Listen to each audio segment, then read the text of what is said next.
you that the only way really to get these dictators out of power, what closing government is going to do for you today's debate is show you that getting them out of power as soon as possible is of massive importance. And I'm going to do this for you on a political and development economic structural framework.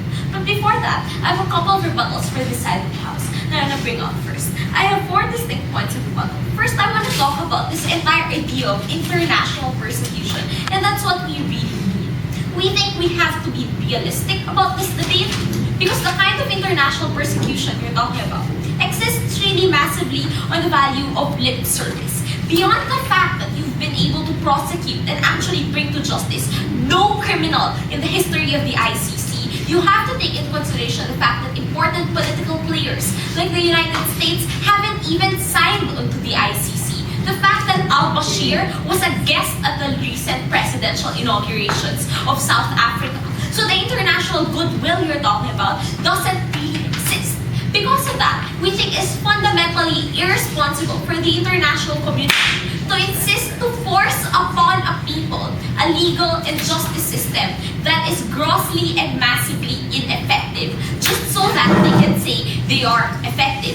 Let's resolve this tension of why, despite its ineffectiveness, it still is a disincentive to stepping down from power.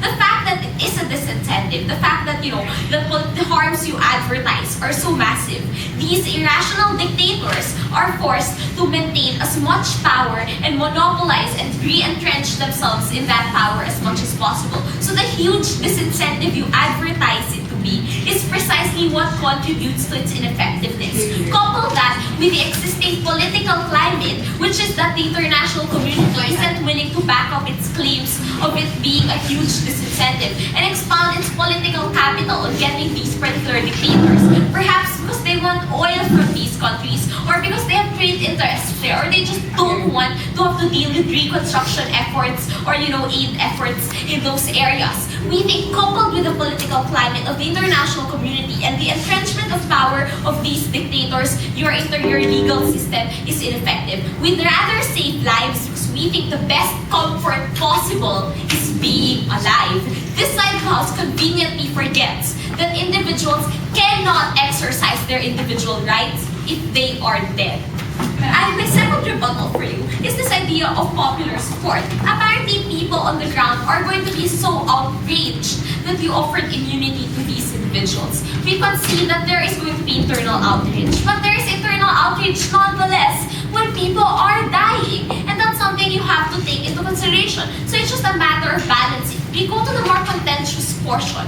What about the supporters of these particular dictators? Because you have to concede that in order to remain a dictator, you have to have a modicum of popular support. Otherwise, you'd have been shot if everyone hates you. What happens to these individuals? We think they're likely to give up the fight once their dictator has gone up and signed a document saying he or she is guilty, has given up the fight, and has essentially betrayed them by going off to an island somewhere and living in luxury. We think that this is far likelier to factionalize the movement and to kill off these supporters, as opposed to if their dictator is there at war and issuing, at war in the ICC or whatever random court, issuing statements about he's being held unjustly by the Western imperial powers. We think that is a far more, radicalizing cry than the cry of, yes, I am guilty, now give me my millions so I can go live off in luxury. Just from the perspective of that, it's quite clear. Before I go to my constructive, yes.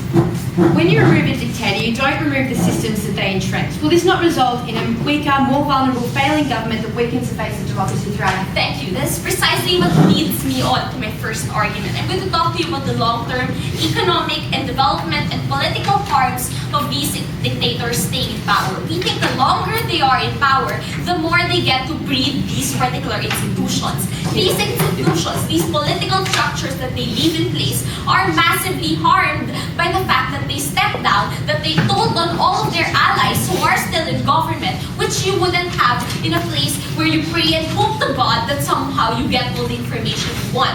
Because in having these dictators step down, you also have them act as whistleblowers against the lower officials in their government. We think that coupled with their admission of guilt and their non-participation in politics for the rest of their lives, that's likelier to fix political structures. Let's talk about economics and development, because we think these long-term harms continue to kill people even after you've removed these dictators from power. Let's look at what happened in Cambodia, in the Philippines, and Iraq. The longer you kept those dictators in power, because you have to concede that with the harm of the the threat of the ICC, they're going to be in power longer.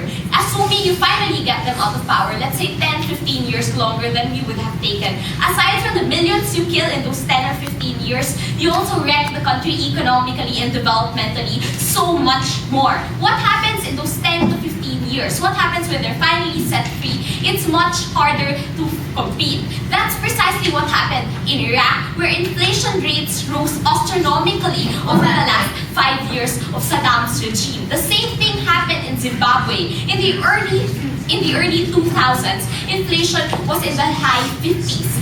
By 2007-2008, it was already at 300%. We think even after you've compromised Mugabe's power, the 300% inflation rate kills more Zimbabweans of poverty than you otherwise would have had. The same thing happened in the Philippines. Before the Marcos dictatorship, the Philippines was one of the most competitive economies in Asia.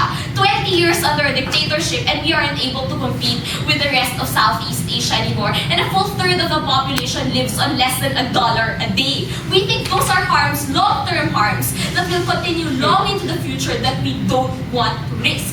We don't want to sacrifice future generations as well as current generations in the hope that the United States and the United Kingdom and the rest of the Western imperial world finally gets its act together. But secondly, let's talk about why the admission of guilt is likelier to actually kill off these political ideologies in support of those dictators. A dictator coming up and saying publicly, I was guilty, I did something wrong, is likelier to kill off those ideologies and those movements because he or she publicly admitted the guilt.